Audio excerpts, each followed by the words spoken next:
I recently reviewed Ruiner, during which I said that upon seeing any footage of it you would instantly know whether or not you wanted to play it, and the same is true for Cuphead. So let's talk about the visuals first, because let's be honest, it's the main selling point. There were several moments where I just stopped playing briefly, because whenever a new boss appeared on screen I would be reminded that I am in fact controlling this. The line work, the colour, the slightly out of focus watercolour backdrops, the film grain and crack of the music.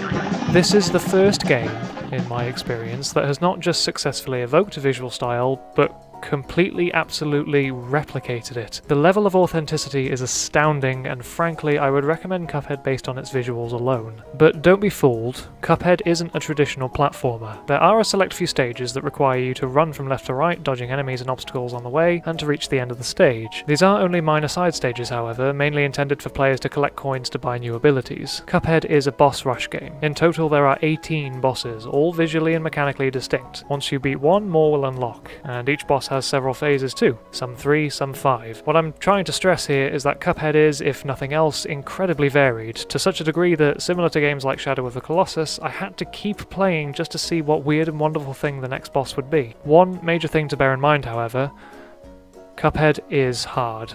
If you haven't already seen this in action, then no, I'm serious. This game is absolutely ruthless. The bosses take a huge amount of damage to beat, and the screen is often filled with moving obstacles. It will test your reflexes, your concentration, and at times your patience. Possibly controversial opinion here, I think that Cuphead might actually be a bit too hard. Now, before I get lambasted by a horde of cretins screaming "get good" at me, let me clarify. It's great to see games such as this that aren't homogenized to appeal to a wide audience. Cuphead has a specific vision and focus which ultimately derives from being such a passion project. In fact, the developers have even gone on record as saying that to see the game through they had to quit their jobs and remortgage their homes. So it's commendable that the developers maintain the integrity to stick to their vision of a challenge and experience, but I just wonder whether this was the game to do it. Browsing through a few forums, I've seen people desperate to play the game but lack the skill to do so. What I'm trying to say is that I personally feel that the challenge does not fit with the charming aesthetic. I want people to play Cuphead, and I will absolutely recommend Cuphead, but not without having to mention the huge caveat of the brutal difficulty. But then, I also can't deny how admirable it is that in spite of financial uncertainty and difficult development, Cuphead boasts integrity by maintaining a devotion to that challenge.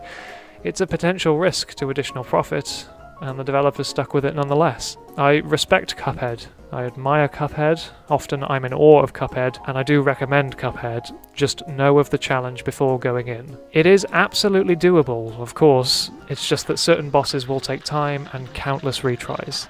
It becomes frustrating, but the end result is absolutely worth it.